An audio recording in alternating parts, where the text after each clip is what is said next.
کے حوالے سے چل رہی تھی اور حب دنیا سے کیا مراد ہیں اور دنیا کی مذمت میں جو روایت آئی ہے اس سے کیا مراد ہے، اس کو مصنف واضح کر رہے تھے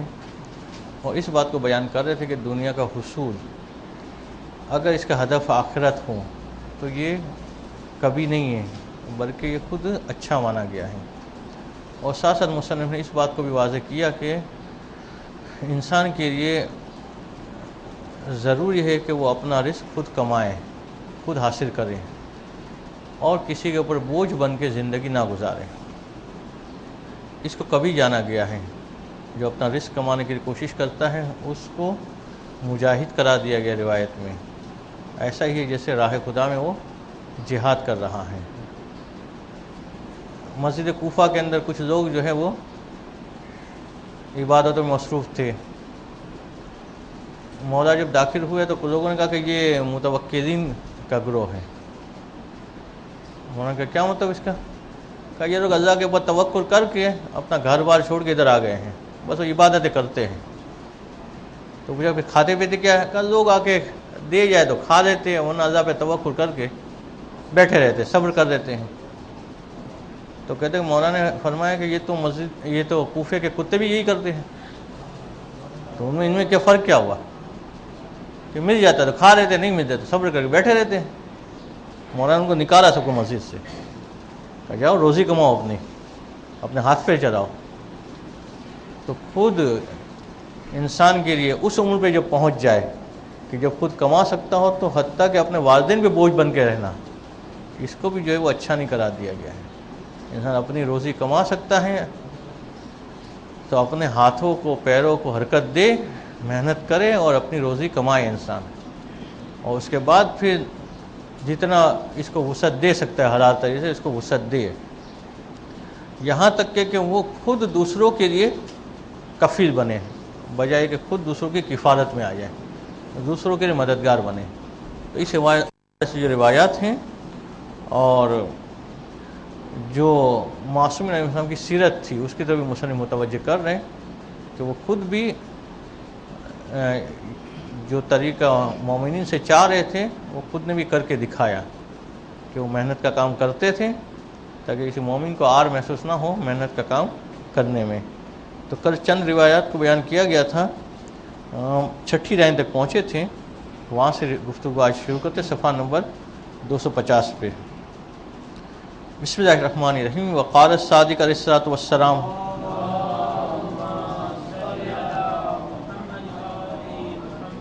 القاد علی عیالہ کالمجاہد فی سبیل اللہ، کہ وہ آدمی کہ جو اپنے گھر والوں کے لیے روزی کمانے کے سلسلے میں محنت کرتا ہے وہ اس آدمی کی مانند ہیں کہ جو راہ خدا میں جہاد کر رہا ہو، یعنی راہ خدا کے مجاہد کی مانند ہے وہ۔ وقال علیہ السلام ان اللہ تبارک و تعالی یحب الاغتراب فی طلب الرزق، کہ امام صاحب فرماتے کہ پروردگار عالم جو ہے اس آدمی سے محبت کرتا ہے کہ جو حصول رزق کی خاطر پردیس میں جاتا ہے، پردیس میں رہنا بھی قبول کرتا ہے حصول رزق کی خاطر۔ البتہ پردیس میں جانا اس جگہ پہ کہ جہاں پہ اس کے دین کے لیے کوئی خطرہ نہ ہو، ایسا نہ حصول رزق کے نام پہ انسان ایسی جگہ پہ پہنچ جائے کہ جہاں رزق روزی تو مل جائے مگر اس کا دین چلا جائے، شرم و حیا چلی جائے، وہ دین کا پابند نہ رہ سکے۔ تو روزی کمانے کے لیے ضروری نہیں کہ وہی انہی علاقے کو پسند کریں، بلکہ ایسے علاقے میں بھی انسان جا سکتا ہے کہ جہاں وہ اپنے دین کی حفاظت بھی کر لے اور اپنی روزی بھی کما لے۔ پھر امام صاحب فرماتے کہ لیس منا من ترک دنیاہ لآخرتہ ولا آخرتہ لدنیا، کہ ہم میں سے نہیں ہے وہ آدمی کہ جو دنیا کے خاطر آخرت کو ترک کر دے اور آخرت کی خاطر دنیا کو ترک کر دے، کہ کیونکہ میں آخرت کی کوششیں کر رہا ہوں تو دنیا جیسی ہے چلنے دو، بلکہ دنیا میں بھی مناسب اس کی شان کے مطابق زندگی گزارے ہو، آخرت کے نام پہ نہ دنیا کو ترک کیا جائے اور نہ ہی دنیا کے نام پہ آخرت کو ترک کیا جائے۔ پھر امام حسن فرماتے ہیں کہ لا تقصروا فی طلب معاشکم، کہ تم لوگ جو ہے کاہلی نہ کرو، سستی نہ کرو اپنی معیشت کو حاصل کرنے میں، اپنی معاش کو حاصل کرنے میں، کہ فَإِنَّ آبَاءَنَا كَانُوا يَرْكِزُونَ فِيهَا وَيَطْلُبُونَهَا۔ اسی کے امام صاحب فرماتے ہیں کہ خود ہمارے آبا و اجداد، یعنی چھٹے امام کے آبا و اجداد، پانچویں امام، چوتھے امام، حتیٰ کہ مولا کائنات علیہ السلام، اللہ کے رسول، یہ سب جو ہے وہ طلب معاش کے لیے محنت کرتے تھے، کوششیں کرتے تھے، پسینے بہاتے تھے۔ تو یہ طلب معاش کے لیے انسان کا کوشش کرنا، یہ جو ہے سیرت معصومین بھی اسی حوالے سے ہیں۔ ایک شخص آیا امام اسلام کے پاس اور اس نے کہا کہ اِنَّا لَنَطْلُبُ الدُّنْيَا وَنُحِبُّ أَن نُؤْتَاهَا، کہ مولا میں جو ہے طالب دنیا ہوں، دنیا کو چاہتا ہوں، اور میری خواہش یہ ہوتی ہے کہ مجھے دنیا عطا کی جائے، ملتی رہے دنیا مجھے۔ تو فقال، تو امام صاحب نے پوچھا اس سے کہ تحب ان تصنع بها ماذا، تو کیوں دنیا کو چاہتا ہے، کیا کرنا چاہتا ہے؟ دنیا اگر مل جائے تو تیری خواہشیں کیا کیا ہیں؟ تو قال، تو اس نے کہا اعود بها على نفسی و یاری و اسر بها و اتصدق و احج و تمر۔ اس نے 4-5 خواہشیں اپنی بتا دی کہ دنیا مل جائے تو میں چاہتا ہوں کہ میری اپنی حالت اچھی ہو، میرے گھر والوں کی حالت اچھی ہو، میں صلہ رحمی کر سکوں، میں اس کو غریبوں پہ صدقہ کر سکوں، میں حج کر سکوں اور میں عمرہ کر سکوں۔ یہ مقاصد ہے دنیا کے حصول کے لیے۔ تو امام صاحب نے فرمایا کہ لیس ھذا طلب الدنیا ھذا طلب الآخرہ، یہ تو دنیا کہاں جا رہا ہے تو، یہ تو دنیا کا طلب ہی نہیں ہے، تو طلب آخرت ہے، یہ تو آخرت ہی چاہ رہا ہے۔ تو اگر کوئی دنیا کو اس لیے چاہ رہا ہے کہ تاکہ حج کرے، عمرہ کرے، زیارت کرے، نیک کام انجام دے، تو یہ دنیا کو طلب کرنا نہیں ہے، بلکہ یہ تو آخرت کو طلب کرنا ہے۔ دنیا کو طلب کرنا اس وقت کہا جائے گا کہ جب اس کی خواہشات محدود ہو دنیا کی طرف، کہ بھائی کیوں زیادہ کما رہے ہیں، کہاں ٹچ موبائل خریدنا ہے، تو یہ اس کی خواہش محدود ہو۔ ہاں یہ بھی مقصد ہو سکتا ہے اس میں بھی کہ ہاں کہ وہ بڑا موبائل خرید سکوں گا تو کتاب اسی میں پڑھ لوں گا، میں 10 پڑھنے میں مجھے آسانی ہوگی، تو یہ والے ارادے ہو سکتے ہیں۔ ورنہ اگر محدود اسی طرح یہ ہو کہ دنیا کی آسانیاں ہو تو وہ ممدوح نہیں ہے، مگر اگر انسان کا ہدف دنیا کمانے سے آخرت کی آسانی ہے، کہ انسان 2 گھنٹے جاب کر رہا تھا اب 4 گھنٹے کر رہا ہے، کیوں کر رہے ہیں؟ تاکہ پیسے زیادہ جمع ہو، تاکہ میں زیادہ پہ جا سکوں، ممدوح چیز ہے، پسندیدہ چیز ہے، اچھی چیز ہے، یہ کوئی بری خواہش نہیں ہے۔ وقال ابو الحسن علیہ الصلوۃ والسلام،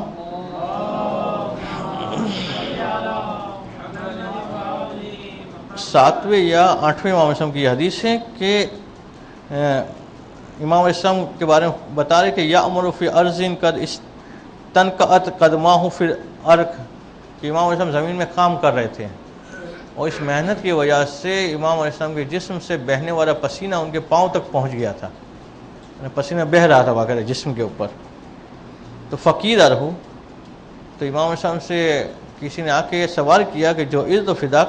این الرجال، کہ مجھے آپ کا فدیہ کرا دیا جائے، آدمی لوگ کہاں ہیں، جو کام کرنے والے مزدور کہاں ہیں، کہ آپ جو خود یہ کام کر رہے ہیں؟ تو فقال، تو امام صاحب نے فرمایا کہ وقد عمل بالید من هو خیر منی فی ارضہ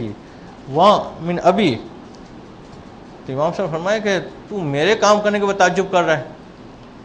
یہ مزدوری والا کام تو وہ لوگ بھی کرتے تھے جو مجھ سے زیادہ افضل ہیں، اور میرے پدر بزرگوار بھی کرتے تھے۔ تو اس نے سوال کیا کہ وہ من ہوا، وہ کون افراد ہے جو آپ سے افضل؟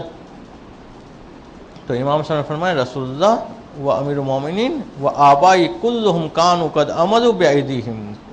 کہ اللہ کے رسول بھی، امیر المومنین علیہ السلام بھی، اور میرے تمام آبا و اجداد، یہ سارے کے سارے اپنے ہاتھوں سے کام کرتے تھے۔ اور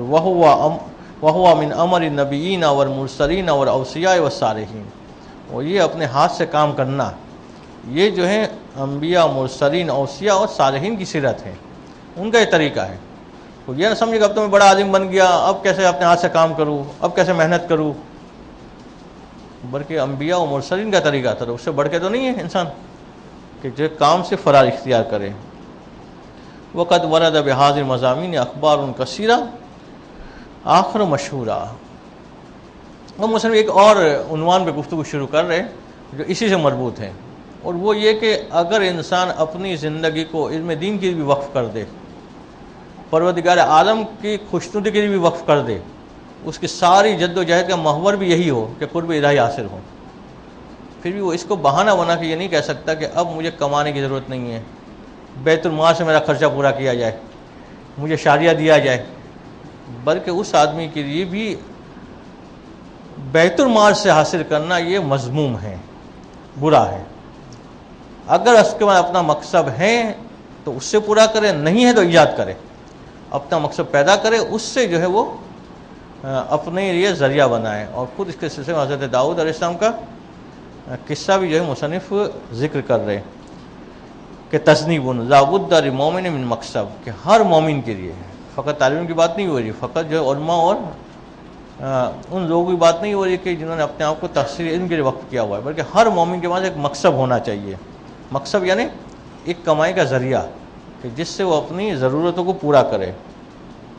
کہ قد ظہر من حاضر اخبار ان الراجح بل لازم لكل مؤمن ان يكون له مقصد طیب يحصل منه ما يحتاج الیہ من الرزق وغیرہ من المخارج المحمودہ، کہ اوپر کی روایتوں سے بات ظاہر ہو گئی کہ ہر مومن کے پاس ایک پاکیزہ کمائی کا ذریعہ ہونا چاہیے کہ جس کے ذریعے سے وہ روزی حاصل کر سکے اور اپنی دیگر ضرورتوں کو پورا کر سکے۔ وقد صرح بذلک اخبار کثیرہ، اور اس کے سلسلے میں بہت ساری روایاتیں بھی وارد ہوئی ہیں۔ قال امیر المومنین علیہ الصلوۃ والسلام،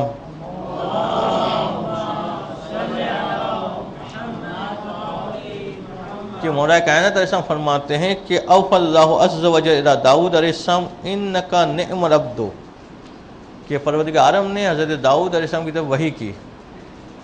اور حضرت داؤد علیہ السلام سے کہا کہ نعم العبد، تو کتنا اچھا بندہ ہے، لولا انک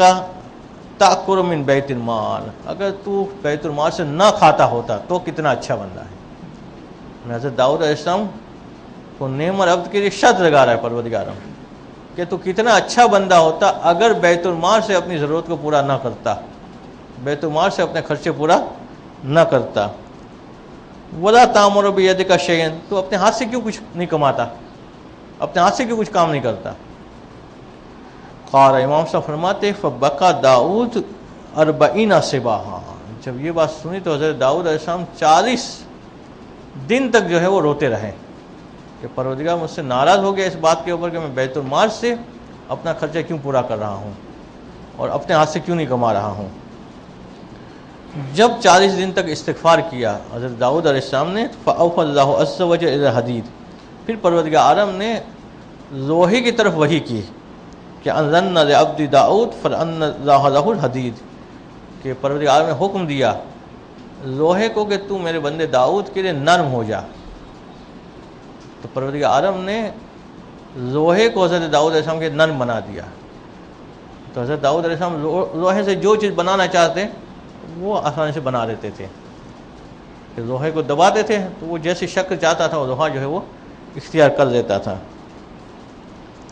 وَكَانَ يَعْمَلُ كُلَّ يَوْمٍ دَرْعًا فَيُبِيعُهَا بِأَلْفِ دِرْهَمٍ، حضرت داؤد علیہ السلام روزانہ جو ہے ایک زرہ بناتے تھے، اور ایک زرہ جو ہے وہ 1000 درہم میں بیچتے تھے اس کو۔ فَعَمَلَ 360 درعًا، تو حضرت داؤد علیہ السلام نے 360 زرہ بنائی۔ فَبَاعَهَا ب360 الفا، اور 360,000 یعنی 3,60,000 درہم کے اندر ان زراؤں کو بیچا، اور اتنا کما لیا کہ اب زندگی میں عبادت کرتے رہے، مسئلہ نہیں ہے۔ اپنی معیشت کا ذریعہ جو انہوں نے خود بنا دیا کہ اب بیت المال سے لینے کی ضرورت نہیں ہے۔ وَاسْتَغْنَىٰ عَنْ بَيْتِ الْمَالِ، اور بیت المال سے جو بے نیاز ہو گیا۔ تو یہ والا طریقہ تعلیم بھی جو ہے اپنا سکتا ہے کہ یا تو پہلے اتنا کما لے، اتنا کمائے تعلیم کے ساتھ ساتھ کمائے۔ یہ نہیں کہ حضرت داؤد علیہ السلام نے جو ہے وہ تبلیغ چھوڑ دی تھی یا اس نے عبادت چھوڑ دی تھی، اس کے ساتھ ساتھ یا تو ایک ساتھ اتنا کما لے کہ اس سے پھر جو ہے وہ آگے کی زندگی میں مسئلہ نہ ہو، کہ اس سے ہونے والی انکم سے اس کا کام چلتا رہے، یا ساتھ ساتھ ایسا مقصد ہو کہ اس ذریعے سے اس کے اخراجات پورے ہوتے رہیں۔ آج کے زمانے میں یہ چیز مشکل ہو گئی ہے، اس کی وجہ یہ کہ اخراجات جو حقیقی اخراجات ہیں وہ تو انسان کے اتنے زیادہ نہیں ہوتے، مگر جو فضول کے اخراجات ہیں وہ بہت زیادہ بڑھ گئے۔ اگر انسان صرف کھانے پینے کا خرچہ دیکھے اپنا تو وہ اتنا زیادہ نہیں ہوتا ہے، مگر اس کے اطراف کے اخراجات اتنے زیادہ بڑھ گئے ہیں کہ اگر ان اخراجات کی تکمیل کے لیے انسان کمانے بیٹھے تو پھر اسے پورا ٹائم اسی میں دینا پڑے گا، پھر وہ نہ پڑھ سکے گا، نہ پڑھا سکے گا، نہ کوئی اور کام کر سکے گا۔ اس وجہ سے پروردگار نے ایک انتظام کیا ہے بیت المال کا۔ ہومس میں ایک طرح سے بیت المال ہی ہے کہ جس سے ان لوگوں کو دیا جاتا ہے کہ جو اپنا وقت تحصیل علم کے لیے دیتے ہیں، مگر صورتحال بعض اوقات یہ ہوتی ہے کہ نہ اپنے لیے مقصد کا کوئی انتظام کرتے ہیں، اور جو بیت المال سے اس کو دیا جاتا ہے اس ہدف کے لیے کہ وہ اوقات جو اس کے مقصد میں استعمال نہیں ہو رہے اور حصول علم میں استعمال ہو رہے، تو ان اوقات کو حصول علم میں بھی صحیح معنوں میں استعمال نہیں کیا جاتا ہے، تب زیادہ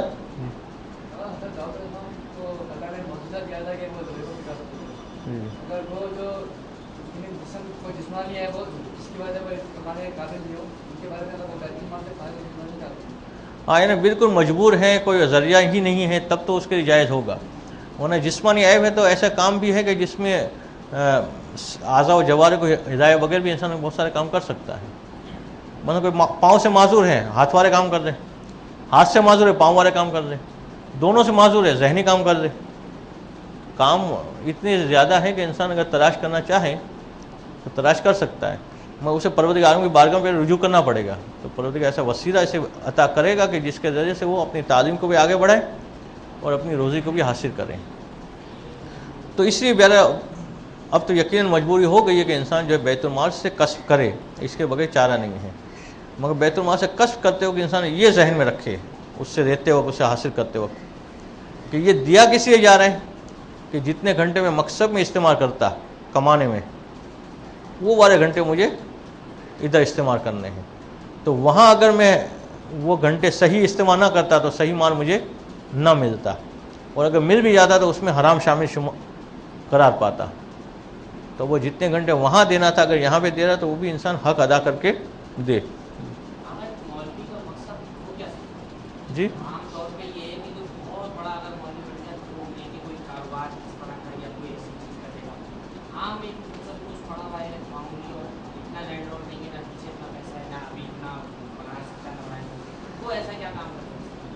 دیکھیے بعض کام تو ایسے ہے کہ انسان کے لیے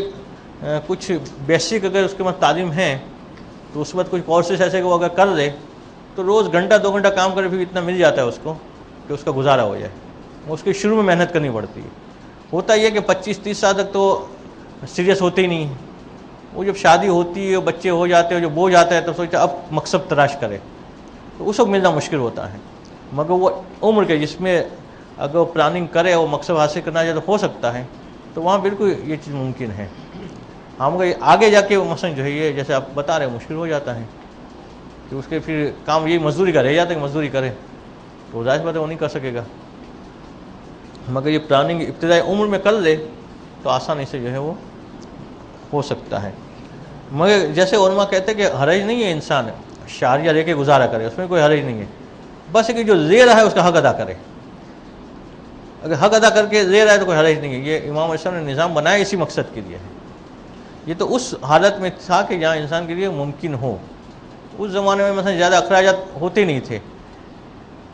2 وقت کی روٹی چاہیے، اس کے لیے اتنا زیادہ نہیں تھا کہ مثلا انسان 12 گھنٹے جاب کرے تو بھی پورا نہ ہو۔ اب دوسرے اخراجات پھیل گئے جو معاشرے کی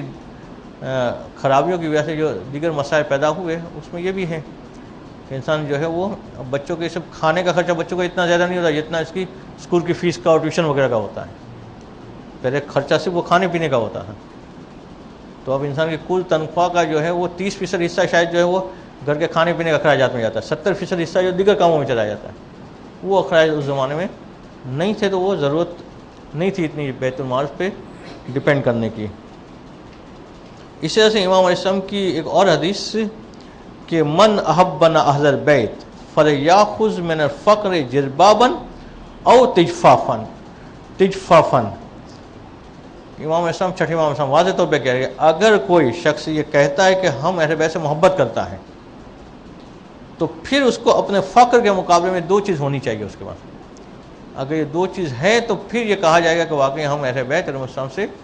محبت کرتا ہے. ایک تو جذباب ہونا چاہیے, دوسرا جو ہے وہ تجفاف ہونا چاہیے. اب جذباب کسے کہتے ہیں,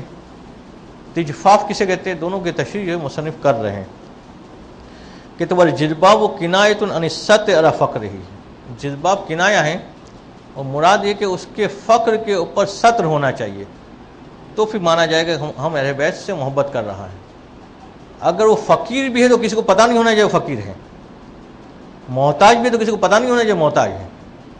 تو پھر ہم اہل بیت سے محبت کر رہا ہے. ایسا نہیں فقیر ہے اور سب کو پتہ بھی ہے کہ یہ محتاج ہے, یہ غریب ہے, اس نے اپنے فقر کے اوپر پردہ ڈالا ہوا ہو, اپنی محتاجی کے اوپر پردہ ڈالا ہوا ہو, کسی کو یہ ظاہر نہ ہونے دیا ہو کہ وہ خود فقیر ہیں. اور دوسری چیز کیا ہونی چاہیے کہ وہ تجفاف.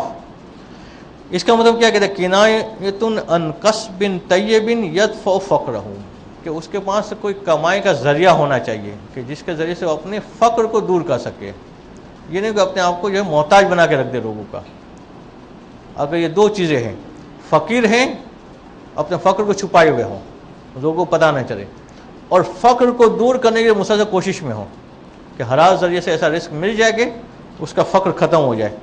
تو پھر امام اسلام فرماتے کہ ہاں ٹھیک ہے, پھر وہ ہم اہل بیت علیہ السلام کا محب ہیں.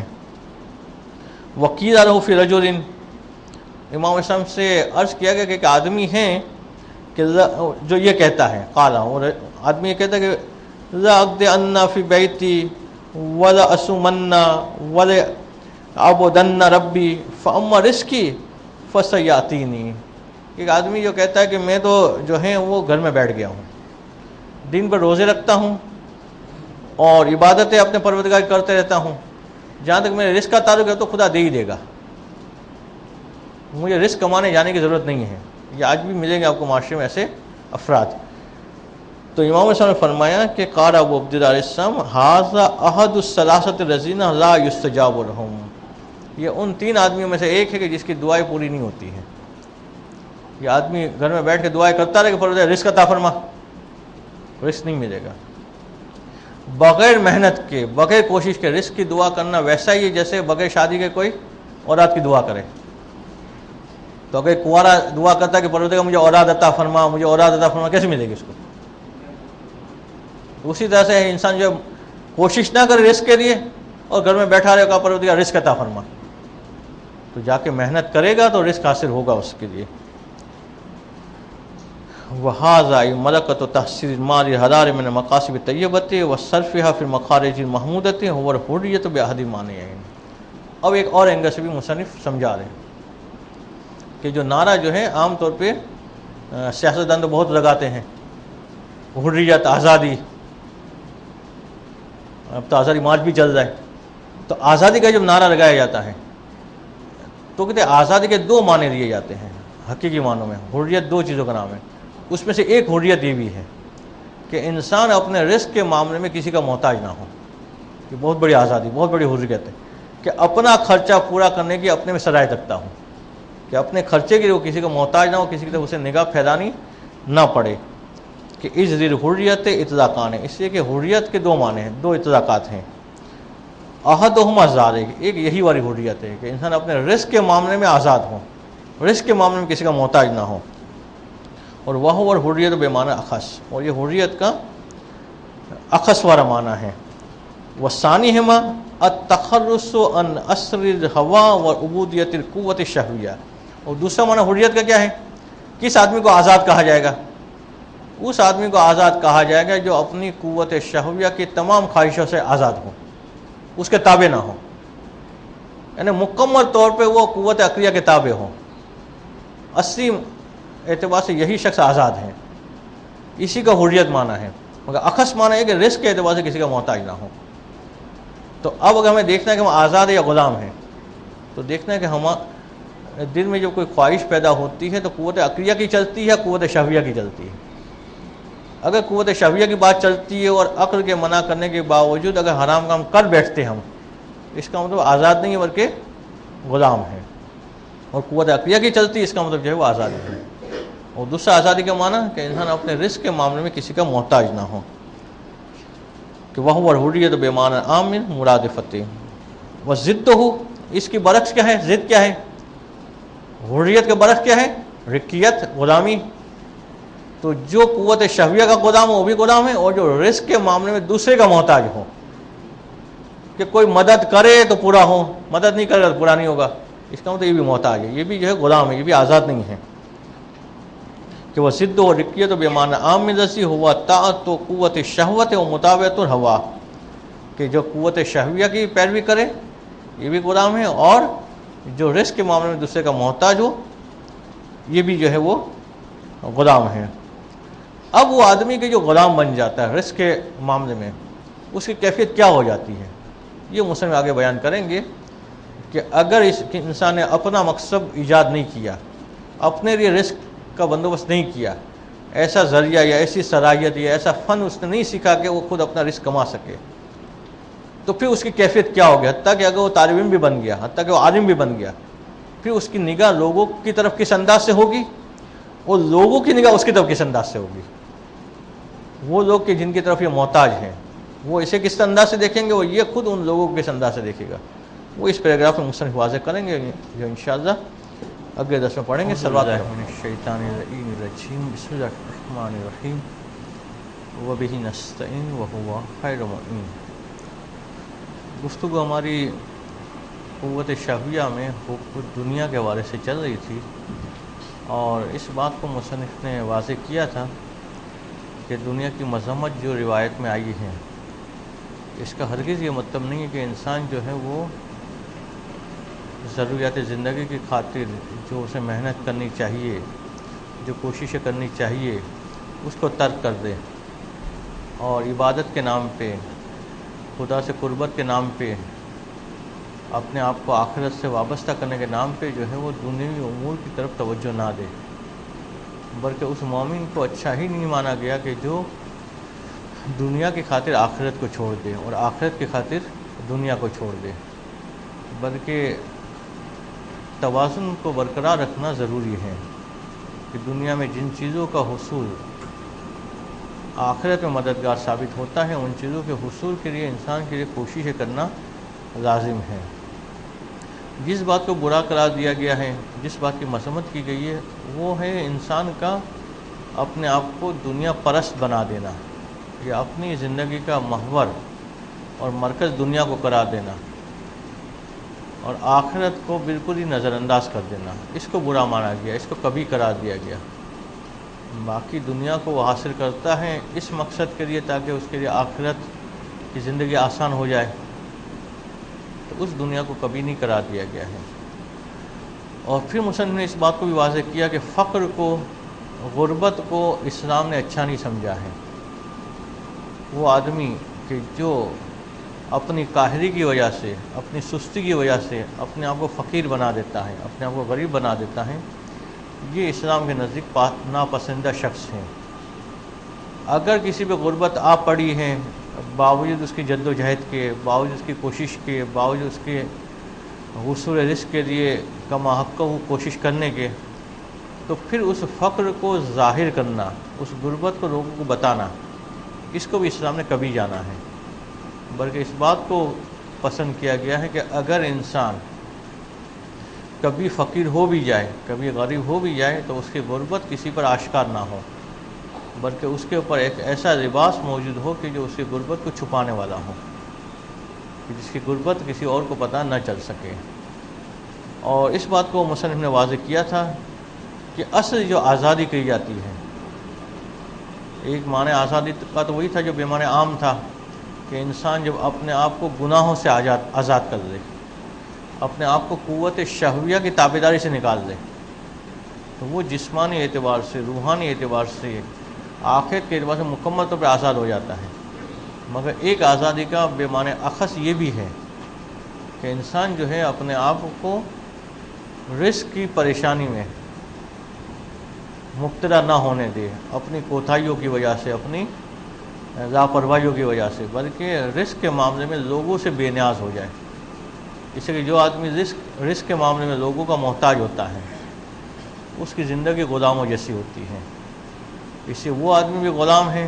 کہ جو قوت شہویہ کا تابع دار ہے اور اپنی خواہشات کی تکمیل کے لیے شریعت کو پامال کرتا ہے، اور اسی طرح سے وہ آدمی بھی غلام ہے کہ جو اپنے رزق اور روزی کے معاملے میں دوسروں کا محتاج ہے، کہ کوئی اس پر مہربانی کرے، کوئی اس کی امداد کرے تو اس کی گاڑی چلے گی، مگر اگر کسی نے امداد نہیں کی تو وہ آگے نہیں بڑھ سکے گا، اس آدمی کو بھی غلام قرار دیا ہے۔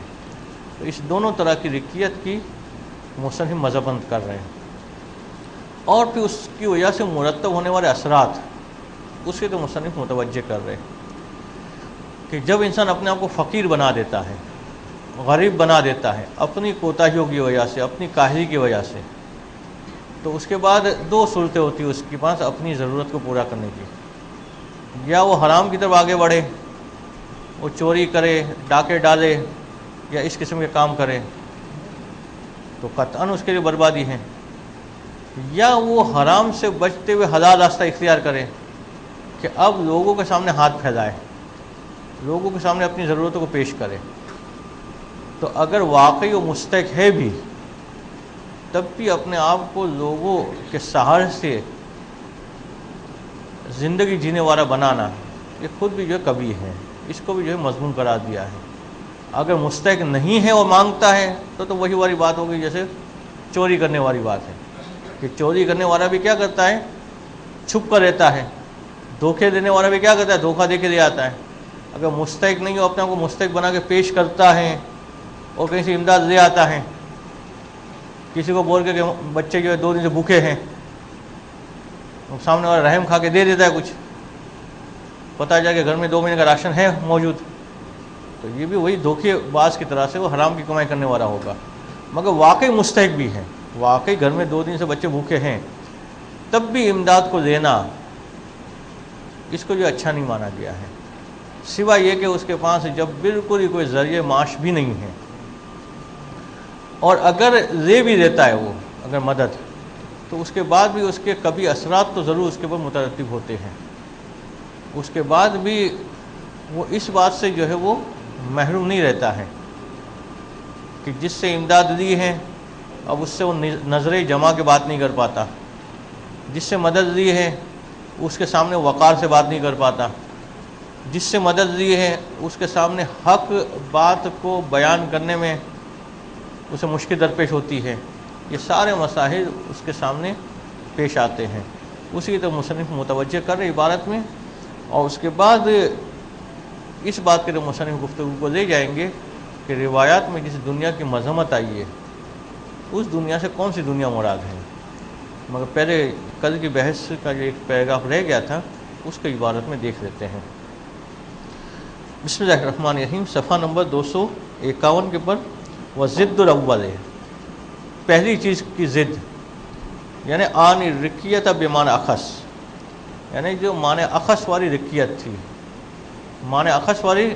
غلامی تھی، یعنی رزق کے معاملے میں انسان دوسروں کا غلام ہو، دوسروں کے سہارے سے جیتا ہو، اس کی ضد کیا ہے کہ وہ افتقارہ الی الناس، یعنی رقیت بمعنی اخص کیا ہے کہ انسان کا اپنے آپ کو لوگوں کا محتاج کر دینا، فیما یحتاج الیہ من رزق، ان چیزوں میں کہ جس میں وہ رزق کا محتاج ہیں، خود کمانا نہیں ہے، خود کوشش نہیں کرنی، خود محنت نہیں کرنی، لوگوں کے سہارے جینا ہے۔ وَإِلْقَاءُ نَظَرِهِ إِلَىٰ أَيْدِيهِمْ، اور اپنی نگاہوں کو لوگوں کے ہاتھوں کی طرف جما دینا کہ لوگوں کے ہاتھوں سے مجھے کیا چیز ملتی ہے، کہ وہ اپنے ہاتھ کے ذریعے سے مجھے کیا دیتے ہیں۔ وَحَوَالَةُ رِزْقِهِ عَلَىٰ أَمْوَالِهِمْ، اور اپنے رزق کو لوگوں کے اموال کے حوالے کر دینا کہ لوگ دے تو اس کا احسان مند ہو، نہیں دے تو اسی کے بارے میں مثلا جو ہے وہ غیبت کرتا پھرے، بدگمانیاں کرتا پھرے۔ تو اب ایسا آدمی جو محتاج ہو جاتا ہے لوگوں کا، تو اب اپنی ضرورت کو یا تو وہ حرام طریقے سے پورا کرتا ہے کہ اما علی وجہ محرمین، یا تو حرام طریقے سے پورا کرے گا، غصب والنہب والسرقت وانواع خیانات، جیسے مثلا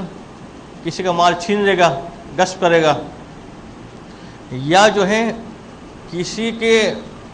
گھر میں سوراخ ڈال کے کوئی چیز حاصل کرے گا، یا ایسی جگہ کہ جہاں پہ باقاعدہ اندر جا کے چوری نہیں کرنا، اس لیے اس کے طرف سے سرقہ ہے۔ نقب ڈالنا یعنی باہر رہتے ہوئے اندر ہاتھ ڈال کے کوئی چیز اٹھا لینا، کہ یا تو وہ یہ والا کام کرتا ہے کہ جس میں کسی نے کوئی چیز رکھوائی تھی امانت تو اس پہ خیانت کرے گا، یہ بھی اسی میں آ جائے گا کہ وہ رکھوا کے گیا تھا 10 کلو گندم، کہ واپس دینے گیا تو پتہ 1 کلو غائب ہے، یا وہ یہ والا کام کرے گا، یا وہ چوری کرے گا باقاعدہ، یا خیانت کے دیگر قسمیں کرے گا کہ دھوکے بازی کرے گا لوگوں کے ساتھ، جس میں سے ایک ہے اپنے آپ کو مستحق ظاہر کر کے امداد حاصل کرنا جبکہ وہ مستحق نہ ہو۔ گھر میں کھانے پینے کے سب کچھ ہے، اگر اپنی عیاشی کو کم کریں تو بچوں کی فیس بھی آسانی سے بھر سکتے ہیں، مگر وہ عیاشی کو کم نہیں کرنا ہے، اس کے خرچے پورے کم نہیں کرنے ہیں، مگر رجوع کرنا ہے لوگوں کے سامنے کہ جو ہے وہ بچوں کی فیس دینے کے لیے پیسے نہیں ہیں۔ اگر وہ غلط خرچے جو تھے وہ اگر ختم کرتے تو یہ محتاجی نہ ہوتی۔ تو خیانت کے مختلف انداز، تو یا تو وہ حرام طریقہ کرے گا تو غلط ہے، قطعاً غلط ہے اور وہ گناہ گار ہوگا، اور یا دوسرا طریقہ ہوگا کہ وہ حرام طریقہ تو نہیں ہوگا اگر واقعی مستحق ہے تو، او غیر محرمین کا اخذ وجوہ صدقات و اوساق الناس، جیسے لوگوں سے صدقات لینا یا لوگوں کے اوساق کو لینا۔ اوساق وسق کی جمع ہے، وسق یعنی لفظی معنی کے بعد میرے کچر کو کہتے ہیں، یعنی لوگ جو اپنا مال کچرے کے طور پہ نکال کے دیتے ہیں، اس لیے کہ انسان جو ہے باہر کون سی چیز نکالتا ہے جھاڑو لگا کے جو گھر میں کام کی نہیں ہوتی ہے، تو اس کے کام کے جو پیسے وہ تو رکھے ہوئے ہوتے ہیں، اس کے علاوہ جو ہوتے ہیں لوگوں کو دے رہے ہوتے، بانٹ رہے ہوتے، وہ بھی کسی وجہ سے کہ اس کے ذہن میں کچھ چیزیں وہم و گمان ہوتا ہے، وہ سمجھتا ہے کہ یہ نکالیں گے تو آفت چلی جائے گی، اس کو وہ دیتا ہے، وہ حاصل کرتا ہے۔ اگر مستحق ہے تب بھی جو ہے اس کے لیے یہ چیز پسندیدہ نہیں ہے کہ بل مطلق الاخذ منہم، بلکہ اگر یہ صدقات نہیں ہے، زکوٰۃ نہیں ہے، ویسے ہی امداد دے رہا ہے لوگوں سے، مگر جب کیفیت یہ ہوگی کہ اذا جعل یدہ یدن صفری و یدہم یدن علیا، کہ جب وہ اس انداز سے دے گا کہ اس کا ہاتھ نیچے ہوگا، دینے والے کا ہاتھ اوپر ہوگا، یہ خود انسان کے لیے بدبختی کا مقام ہے کہ جب وہ لیتے وقت اس کا ہاتھ نیچے آ جائے اور کسی اور کا ہاتھ اوپر آ جائے۔ اسی لیے جو ہے بزرگان بیان کرتے ہیں، علماء نے یہ طریقہ بتایا کہ جب بھی والدین کے سامنے کوئی چیز پیش کی جائے تو انسان کبھی بھی ایسا نہ کرے کہ اس کا ہاتھ اوپر ہو اور والدین کے ہاتھ نیچے ہوں۔ بعض وقت والدین بڑھاپے کی عمر تک پہنچ جاتے ہیں اور آج جوان ہوتی ہے، ضرورت ہوتی ہے والدین کو، اولاد کے سامنے اپنی ضرورتیں وہ تو پیش کرنے کی نوبت ہی نہیں آنی چاہیے، والدین کو اپنی ضرورتیں اولاد کے سامنے پیش کرنی پڑے، مگر ابھی اگر کبھی والدین میں سے کوئی اپنی ضرورت پیش کرے اور بیٹا اسے دے تو کہا گیا کبھی بھی اس انداز سے نہ دے کہ والدین کا ہاتھ نیچے ہو اس کا ہاتھ اوپر ہو، بلکہ ہمیشہ پیش کرنے کے انداز سے دے کہ والدین اوپر سے ہاتھ رکھ کے اس کو اٹھائے۔ یہ تو خصوصاً والدین کے کہا گیا، اور اس کے بعد یہی والی بات اہل علم جو ہے وہ مطلق مومن کے بھی کہتے ہیں کہ کبھی بھی کسی مومن کو اگر کوئی دی جائے تو اس کا انداز بالکل ایسا نہیں ہونا چاہیے کہ ہمارا ہاتھ اوپر ہو اس کا ہاتھ نیچے ہو، کہ وہ جو ہاتھ پھیلائے اور ہم اوپر سے دے، بلکہ ہمیشہ دینے کا انداز یہ ہونا چاہیے کہ ہم پیش کر رہے ہو اوپر سے وہ اٹھا رہے ہیں، جس سے کہ ورنہ ہو سکتا ہے کہ یہ بھی مومن کی توہین میں سے آ جائے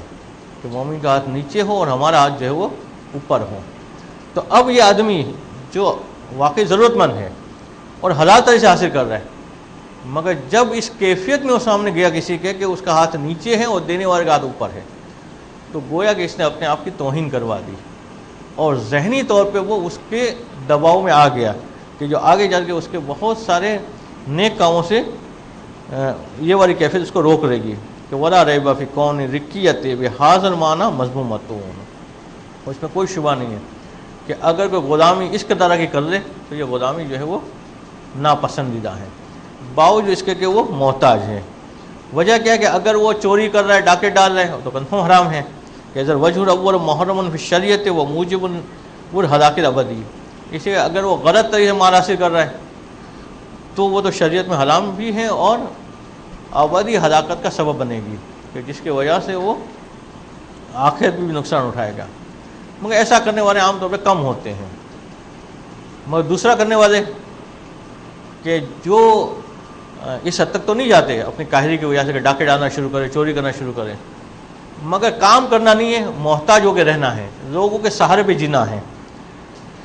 کہ تو ور وجہ ثانی، دوسری وجہ کہ جہاں پہ وہ کوشش کرتا ہے کہ وجہ ثانی پہ جیے کہ لوگ امداد دے تو زندگی گزرے اس کی، اگر امداد نہ دے تو زندگی نہ گزرے، کہ وَإِن لَمْ يَكُنْ مُحْرَمًا إِذَا كَانَ فَقِيرًا مُسْتَحِقًّا، کہ اگرچہ یہ حرام نہیں ہے اگر واقعی وہ مستحق فقیر ہیں تو اسی کا ایک وہ فقیر ہوتا ہے کہ جو اپنے آپ کو ظاہر کر رہا ہوتا ہے مستحق، وہ مستحق ہوتا نہیں ہے، اور ایک وہ فقیر ہوتا ہے جو واقعی مستحق ہوتا ہے۔ الا انه لایجابه التوقع من الناس وقون نظره الیہم یقتضی المذلۃ والانکسار والتخضع للناس والرکیۃ وعبودیۃ لهم، مگر اس کے اثرات کیا کیا مترتب ہوتے ہیں کہ جب انسان محتاج ہونے کے باوجود، مستحق ہونے کے باوجود جب کسی سے امداد لیتا ہے تو اس کی وجہ یہ ہوگی کہ اب اس کی توقع محدود ہو جاتی ہے لوگوں کے اوپر۔ اب اس کی نگاہ یہ ہوتی ہے کہ خدا کو خوش کرے، وہ چاہتے وہ آدمی ناراض نہ ہو جس سے مجھے ملتا رہتا ہے، اگر وہ ناراض ہو گیا تو وہ دینا بند کر دے گا، وہ دینا بند کر دے گا تو میں پریشانی میں آ جاؤں گا۔ تو اب اس کی توقع خدا سے ہٹ کے اس آدمی کی طرف محدود ہو جاتی ہے۔ وہ کون نظر ہی علیہم، اور جب وہ نگاہ ان کی طرف کرے گا اور ان کی نگاہ اس کی طرف پڑے گی تو اس کی نگاہ ہمیشہ اس کی نگاہ کے سامنے جھک جائے گی، یہ نگاہ ملا کے اس سے بات نہیں کرے گا۔ اس لیے کہ اب ذہنی طور پہ وہ اس کو اپنے پہ حاوی سمجھ چکا ہے، وہ سمجھے کہ میرا رزق اس کے اوپر منحصر ہے، یہ راضی ہوگا تو دے گا، یہ ناراض ہوگا تو نہیں دے گا۔ اس لیے اس کی کوشش یہ ہوتی ہے کہ اس کو خوش کرتا رہے، کوئی بھی ایسا کام نہ کرے کہ جس کی وجہ سے یہ ناراض ہو، اور یہ سبب بنتا ہے مذلت، انکساری اور تخضع للناس کے لیے، کہ لوگوں کے سامنے پھر وہ انکساری سے پیش آئے گا، جھک جھک کے ملے گا، تواضع سے پیش آئے گا۔ ایک وہ جھکنا ہوتا ہے کہ انسان خود اس قابل ہو کہ لوگوں کو دے سکتا ہو اور پھر انکساری کرے، وہ انکساری فخر کی بات ہے، مگر لوگوں کا محتاج ہو اور پھر اس کو جھک کے ملے، اس کا مطلب اب جو ہے وہ اس کو توقع ہے اس سے کہ میں جتنا زیادہ جھکوں گا وہ زیادہ خوش ہوگا، وہ جتنا زیادہ خوش ہوگا مجھے زیادہ دے گا۔ تو اب اس کی نگاہ پروردگار سے ہٹ کے جو ہے وہ لوگوں کے تک محدود ہو گئی۔ وَالرِّکِّیَۃَ وَالْعُبُودِیَۃَ لَهُمْ، اور گویا کہ اب وہ اس کا غلام بن جائے گا، اب اس کی عبودیت کو گویا کہ وہ قبول کر دے گا، کہ کبھی اگر اس نے کوئی ایسا کام کہا کہ جو شریعت کے برخلاف ہوگا تب وہ کر گزرے گا، اس لیے اس نے توقع اس سے لگائی ہے۔ اس نے سوچا کہ اگر میں نے منع کیا تو یہ ناراض ہو جائے گا، ناراض ہو جائے گا تو میرا رزق بند ہو جائے گا، تو اپنے رزق کو باقی رکھنے کے لیے بھی اس کی بات کو مانے گا، باوجود اس کے خدا کی نافرمانی ہوگی۔ یہ وہ اثرات ہے کہ جو انسان کے اوپر مترتب ہوتے جب وہ کسی کا محتاج ہو جائے۔ اسی لیے بعض علماء کہتے ہیں کہ اگر انسان اپنے آپ میں یہ صلاحیت رکھتا ہے کہ اپنی زندگی کی ضرورتوں کو پورا کر سکتا ہے، اس کے بعد اور آمدنی کے ذریعے ہے ایسے، تو انسان کے لیے مناسب نہیں کہ وہ بیت المال سے بھی کچھ دے، باوجود اس کے کہ بیت المال کا مستحق ہو۔ اسے خود بیت المال سے اس کا لینا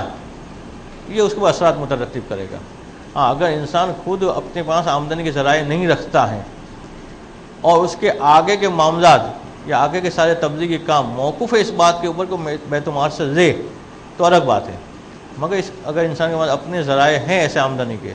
کہ جس سے اس کے اخراجات پورے ہوتے ہیں تو بیت المال سے لینا یہ بھی کبھی مانا گیا ہے۔ اور اس کے نتیجے کیا کیا اثرات مترتب ہوتے ہیں؟ کہتے ہیں وَهَذَا يَرْفَعُ الْوُثُوقَ بِاللَّهِ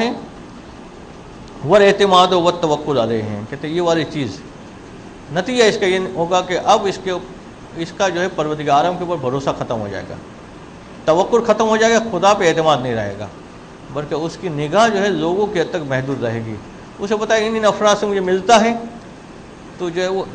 ان کی نگاہ جو ان کی طرف ہوگی۔ اور یہ آپ جو مناظر مساجد میں امام بارگاہوں میں دیکھتے رہتے ہیں کہ بعض لوگ وہاں نماز پڑھنے آئے اس لیے ہوتے ہیں، خدا کی خاطر نہیں آئے ہوتے، کہ وہ صاحب سے وہاں ملاقات ہوگی کہ جس سے مسئلہ حل ہو جائے گا، حالانکہ وہ سیدھا خدا کے سامنے مسئلہ پیش کرتے زیادہ جلدی حل ہو جاتا ہے، مگر وہ نماز بھی پڑھ رہے ہوتے، نماز میں نیت ہی ہوتی کہ بندہ نکل نہ جائے جس سے ملنا ہے، جس کو ملنے کے گیا ہوں، جس سے کام نکلوانا ہے۔ تو اگرچہ خدا کے گھر میں جا رہے مگر خدا سے توقع نہیں ہے، توقع اس آدمی سے ہے کہ وہ ناراض نہ ہو جائے، اس کی وجہ سے اگر نماز بیچ میں توڑنی پڑے تو توڑنے کے لیے آمادہ ہو جاتا ہے، کیسا نماز پوری کروں گا تو بندہ نکل جائے گا، تو نماز توڑ کے اس کے پیچھے بھاگے گا کہ اس سے جو میرا کام ہو جائے۔ تو نتیجہ یہ ہوتا ہے کہ اعتماد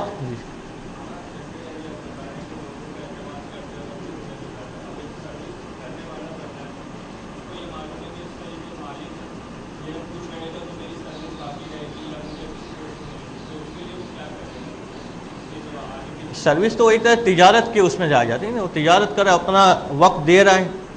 اپنا کام دے رہا ہے اور سامنے سے پیسے دے رہا ہے.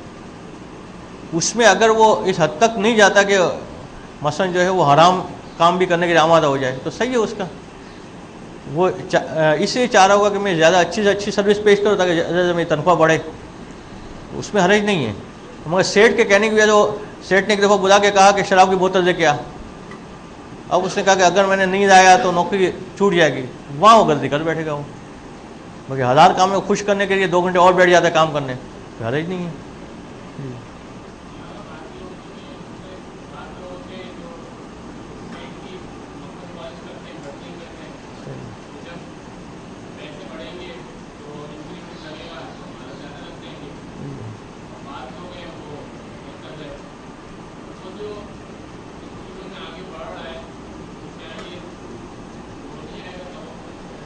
ہاں, یہ جو آپ نے کہا کہ مکھن پالش کرتے ہیں یا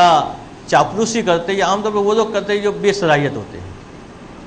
باصلاحیت لوگ ہمیشہ اپنی سروس پیش کرتے ہیں اور اس کے عوض ڈیمانڈ کر رہے ہوتے ہیں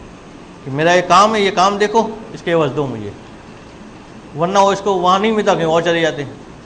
مگر جو لوگ سمجھتے کہ نہیں ہم میں صلاحیت تو ہے نہیں کہ اتنا ملے گا کہیں اور, تو پھر وہ غلط راستہ اختیار کرتے ہیں کہ چلو میں اس طرح سے بڑھوا دوں کہ اس کی خوشنودی کرو, اس کو خوش رکھو, اس کے مثلا جو ہے وہ باقی کام بھی کر کے دوں جو جاب میں نہیں آتے ہیں. مگر باصلاحیت تو کام تو بھی نہیں کرتے. اور یہ اگر کام وہ ہے کہ جس میں وہ حرام کام میں مدد نہیں آتی تو کوئی حرج بھی نہیں ہے. حرام کام میں مدد آئے تو پھر غلط ہو سکتا ہے. وہ ایسی چاپلوسی کرتا ہے کہ جو حرام میں مدد شمار نہیں ہوتی تو گناہ تو مشکل ہو, کبھی ہو سکتا ہے. ہاں, توقع تو اس کو محدود نہیں کرنی چاہیے لوگوں کے اوپر, توقع تو خدا پہ رکھنی چاہیے. مگر جیسے ہم نے کہا کہ جب وہ صلاحیت کم ہے تو ظاہر بات ہے ہر اعتبار سے اس کی صلاحیت کم ہوگی, تو خدا پہ توقع بھی اس کی کم ہے, تبھی تو وہ چاپلوسی کر رہے ہیں. اور خدا پہ اس کا پورا اعتماد ہوتا. اصل میں اس میں بھی یہ کہ بعض لوگ افراط و تفریط کا شکار ہو جاتے ہیں. ایک ہے کہ مثلا خدا پہ توقع کرنے کا مطلب یہ نہیں کہ بندوں کے سامنے اکڑے کہ سیٹ سے روزانہ لڑتا رہے کہ تو تھوڑی روزی دیتا ہے وہ تو خدا ہی دے گا, وہ بھی غلط ہے. وہ پورا اس پہ منحصر ہو جانا کہ بھائی نہیں یہ راضی ہوگا تو ہی ملے گا, وہ بھی غلط ہے. راستہ بیچ کا رکھنا ہے کہ جیسا اس کا احترام ہونا چاہیے ویسا احترام بھی دے اس کو, مگر خدا پہ بھروسہ کرتے ہوئے, تو اس کی غلط بات نہ مانے, صحیح بات ہو.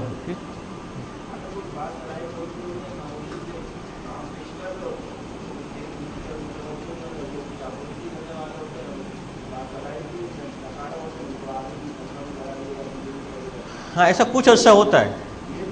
جی, کچھ عرصہ ہوتا ہے. مگر وقت گزرنے کے بعد جو محنت سے کر رہا ہوتا ہے نا, اس کے کام کا اثر دیر سے ظاہر ہوتا ہے. چاپلوسی کرنے والے کا اثر جو ہے جلدی ظاہر ہوتا ہے, مگر اس کا اثر ظاہر بھی جلدی ہو جاتا ہے. اور جو دیر سے اثر ظاہر ہوتا ہے اس کا پھر اثر لمبے عرصے تک رہتا ہے. تو جو لوگ خاموشی سے اپنا کام کرتے جاتے ہیں, ایسا نہیں کہ اس کو نوٹ نہیں کیا جا رہا ہوتا ہے, نوٹ کیا جا رہا ہوتا ہے, مگر وہ نوٹ ہونے میں ٹائم لگتا ہے, تو اس کا اثر دیر سے ظاہر ہوتا ہے. کیا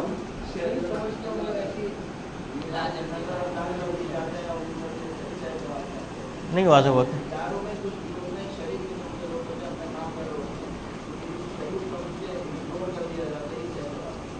مشکل ہوتا ہے, ایسا مشکل ہوتا ہے. اگر اس کا جو مالک ہے وہ انصاف پسند ہے, سربراہ کا انصاف پسند ہے, تو ایسا ہونا مشکل ہے. مگر سربراہ خود ہی خراب ہے تو ممکن ہے پھر وہ چاپلوسی کی بنیاد پہ دے رہے, جو چاپلوسی نہیں کرتا اس کو جو ہے وہ محروم کرے. مگر وہ انصاف پسند ہے تو وہ ہر ایک کے کام کو نوٹ کر رہا ہوتا ہے. بعض وقت یہ بھی ہوتا ہے کہ ہم سمجھ ہوتے ہیں بہت اچھا کام کر رہے ہیں, وہ جیسا چاہ رہے ویسا نہیں کر رہے ہوتے ہیں, تو یہ خود بھی شاید سمجھنے میں مسٹیک ہوتی ہے. اس نے جیسا ڈیمانڈ کیا ہوتا ہے اس جہیز سے کرنے کے بجائے ہم دوسری جہیز پہ زیادہ زور لگا رہے ہوتے ہیں. تو یہ جو لوگوں کا محتاج ہو جانا ہے, اس کی وجہ سے جو اثرات مترتب ہوتے ہیں کہ انسان جو ہے اس کا پروردگار عالم کے اوپر سے اعتماد کم ہو جاتا ہے, توقع کم ہو جاتی ہے, لوگوں کے اوپر جو ہے وہ زیادہ اس کا اعتماد ہو جاتا ہے. اور اس کی کوشش یہ ہوتی ہے کہ خدا کی رضا حاصل کرنے کے بجائے لوگوں کی رضا کو حاصل کرے. وہ ینجز و ذالک علی سلب التوکل علی اللہ بکلیہ, اور آہستہ آہستہ نتیجہ ہوتا ہے کہ مکمل طور پہ اس کا خدا کے اوپر سے بھروسہ اڑ جاتا ہے. مکمل طور پر توکل خدا سے ختم ہو جاتا ہے. وہ ترجیح المخلوق کے علی الخالق، اور مخلوق کو جو ہے وہ خالق کے اوپر ترجیح دینے لگتا ہے. اور اس وجہ سے پھر آپ وہ دیکھتے ہیں کہ وہ جب کسی جگہ پہ مدد دینے کے وہ درخواست بھی دکھتے ہیں تو اس کے جملے وہ ظاہر کر رہے ہوتے ہیں کہ اس کا سارا جو ہے دار و مدار اسی آدمی کے اوپر ہے کہ اگر آپ نے میری مدد نہیں کی تو میں تباہ ہو جاؤں گا، میں برباد ہو جاؤں گا. یعنی گویا کہ پروردگار کے ہاتھ میں نہیں، اس صاحب کے ہاتھ میں ہے کہ وہی جو ہے اس کو آباد رکھے، وہی چاہے تو تباہ کر دے. کہ جو جملے خود اس بات کا اظہار کر رہے ہوتے ہیں یا التجا کرتے ہیں آپ سے. عام طور پہ جو ہے مستحق جب اپنے حق کا کسی سے تقاضا کرے، اور وجہ یہ کہ دونوں طرف کرپشن ہے، مستحق بھی غلط ہو گئے اور دینے والے بھی غلط ہو گئے. ورنہ اصل تو یہ ہے کہ دینے والے کے اوپر جب کوئی واجب ذمہ آ گیا تو پریشان اس کو ہونا چاہیے، اس کو ڈھونڈنا ہوتا ہے مستحق کو کہ بھائی مجھ سے یہ بوجھ ہٹے کہ میں جو ہے اس تک پہنچاؤں. اور مستحق وقار کے ساتھ رہا ہوتا ہے کہ بھائی میں تیری ذمہ داری پوری کر رہا ہوں، اگر میں نہ دیتا تو یہ کہاں دینے جاتا تو. اب چونکہ معاملہ الٹ ہو گیا تو مستحق جو ہے اس آدمی کے پیچھے بھاگ رہا ہوتا ہے کہ جو دینے والا ہے، جبکہ دینے والے کو بھاگنا ہوتا ہے مستحق کے پیچھے. تو جب انسان وقار کھو دیتا ہے تو اس قسم کی ساری یہ اپلیکیشن میں نظر آتی ہے درخواستوں کے اندر کہ سارا کوئی اعتماد اس آدمی کے اوپر ہی ہے، اسی سیٹ کے اوپر ہے، اگر وہ نہیں دیا تو یہ ایسا وہ برباد ہو جائے گا، اور خدا کے اوپر توکل کا اظہار نہیں ہوتا. ورنہ واضح طور پہ یہ لکھنا چاہیے کہ مجھے لگتا ہے کہ پروردگار جو ہے آپ کو ذریعہ بنائے گا میرے مسئلے کو حل کرنے کا. اور ہو سکتا ہے پروردگار آپ کو ذریعہ نہیں بنائے، کسی اور کو بنا دے گا تاکہ وہ دینے والے کے بھی ذہن میں بھی ہو کہ میں ذریعہ ہوں. ایسا نہیں کہ میں نے نہیں دیا تو اس کا کام نہیں ہوگا، اس کا کام کرنے والا خدا ہے. میں نے نہیں کیا تو کوئی اور کر دے گا، کسی اور کے ذریعے سے کام ہو جائے گا. وَهَذَا يُنَافِي مُقْتَضَى الْإِيمَانِ وَالْمَعْرِفَةِ الْوَاقِعَةِ بِاللَّهِ سُبْحَانَهُ. نتیجہ یہ نکلتا ہے کہ آگے جا کر وہ حقیقی معرفت کو بھی کھو دیتا ہے، حقیقی ایمان کو بھی کھو دیتا ہے. اس کے جب توکل خدا سے ہٹ گیا، لوگوں پہ محدود ہو گیا، تو اب جو ہے وہ معرفت واقعہ پروردگار کی وہ نہیں پاتا. عقیدہ ہوتا ہے، وہ کلمے میں کہہ رہا ہوتا ہے، البتہ نماز میں بھی کہہ رہا ہوتا ہے اللہ اکبر، مگر اس کے ذہن میں اللہ اکبر نہیں ہوتا، وہ آدمی اکبر ہوتا ہے کہ جو اس کو دینے والا ہے. اور اتفاق سے اس کا نام اکبر بھائی ہو تو پھر وہ اکبر بھائی اہم بن جاتے ہیں اللہ اکبر کے مقابلے میں. اسی لیے اس کی نگاہیں اب محدود ہو گئی ان لوگوں کی حد تک. اب اس کے بعد مصنف جو ہیں اس دنیا کا تذکرہ کر رہے کہ روایت میں جس کو مذموم قرار دیا ہے. اسی لیے یہ تو واضح کر دیا کہ یہ والی دنیا مذموم نہیں ہے، رزق حلال کو کمانا مذموم نہیں ہے بلکہ پسندیدہ ہے. اور دنیا مذمومہ سے مراد جو ہے خواہشات ہیں. کون کون سی خواہشات مذموم ہیں؟ تو اس کے لیے جو مصنف قرآن کے آیات کو پیش کر رہے کہ جس کے اندر باقاعدہ فہرست دی ہوئی ہے. اس قسم کی خواہشات مذموم ہیں، اس کے ذریعے سے انسان جو ہے وہ غلط کام کے لیے آمادہ ہوتا ہے. ان آیات کو پڑھیں گے اور پھر مصنف یہ بیان کریں گے کہ ان خواہشات میں جب انسان شریعت سے ہٹتا ہے تو اس کے قلب کے اوپر کیا اثر ہوتا ہے اور جسم پہ کیا اثر ہوتا ہے. قلب پہ اثر ہونے والی چیزوں میں ریاکاری ہے، تکبر ہے، وہ ساری چیزیں ان دنیا کی خواہشات کی وجہ سے پیدا ہوتی ہے، وہ بڑی فہرست آئے گی. اور بدن پہ اثر یہ ہوتا ہے کہ اس کی وجہ سے وہ لباس فاخرانہ پہنتا ہے، اکڑ کے چلتا ہے، اور باقی ساری چیزیں جو انجام دیتا ہے. یہ گفتگو جو ہے وہ ابھی چلے گی. اس کے بعد ان روایات کو بیان کریں گے مصنف جو دنیا کی مذمت میں آئی ہے، خاص طور پہ مولا کائنات علیہ السلام کی جو نہج البلاغہ کے اندر دنیا کی مذمت میں جملے ہیں اس کو پیش کریں گے جو انشاءاللہ پڑھیں گے. صلوات پڑھیں.